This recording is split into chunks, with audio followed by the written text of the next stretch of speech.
Wait a second. Why don't Canadian banks collapse like they do in other countries? While financial news in other parts of the world is often filled with stories of bank failures, billion-dollar bailouts, and economic meltdowns, the Canadian banking system hums along quietly, almost boring in its stability. But is that just luck? Or have Canadian banks figured out a secret the rest of the world hasn't caught on to?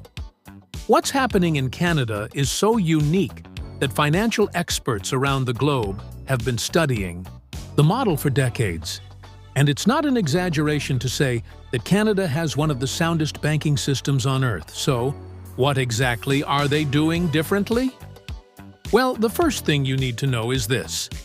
Canadian banks are, above all else, conservative. And that's not an insult. It's basically a compliment. Unlike some banks elsewhere that chase high-risk strategies for quick profits, Canadian banks prioritize stability. They grow slowly but steadily. That might sound boring, but think of it this way. When your plane hits turbulence, would you rather have a reckless pilot or one who keeps a steady hand? A big reason for this comes down to how the sector is regulated. In Canada, we have a watchdog called OSFI.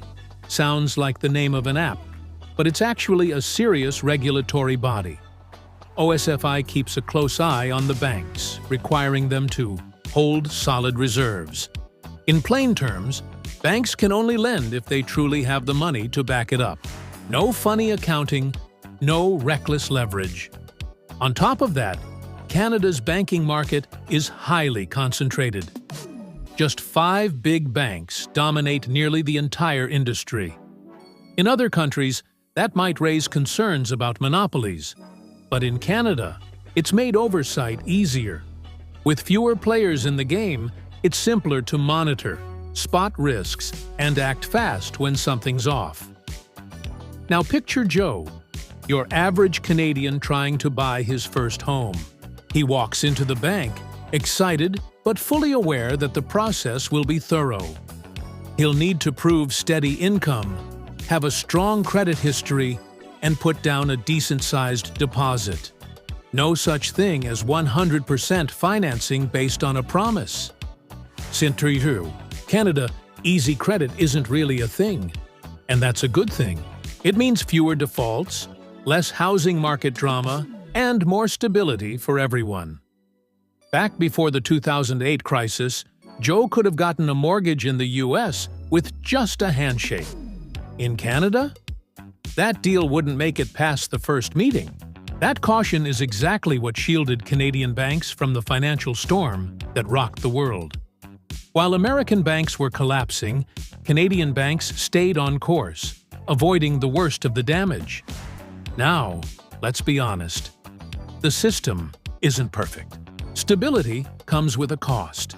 Canada has some of the highest banking fees among developed countries. Joe might even get charged just for receiving a deposit. And since the big banks face little competition, innovation can be slow and choices limited. Here's another fun fact. Even though Canadian banks are considered strong, they've still gotten help from the government. Yes, even here. In 2008, the government bought billions in mortgages to help keep liquidity flowing. It wasn't a dramatic bailout like in the US, but it was still support. The difference? It was done quietly, without spooking the public. More recently, concerns have shifted to the real estate market. Home prices have surged, and household debt levels are now among the highest in the developed world. Even our cautious friend Joe might need 2 jobs just to keep up with his mortgage. If interest rates keep rising or the economy slows, the banks could be facing another big test. Still, confidence remains high.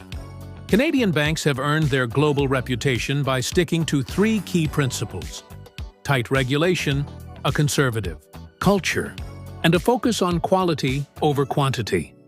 They'd rather miss a risky profit than take a gamble that could sink the ship.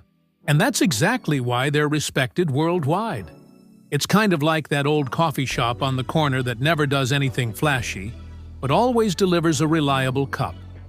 People might overlook it at first, but when everything else starts falling apart, guess where they go for stability?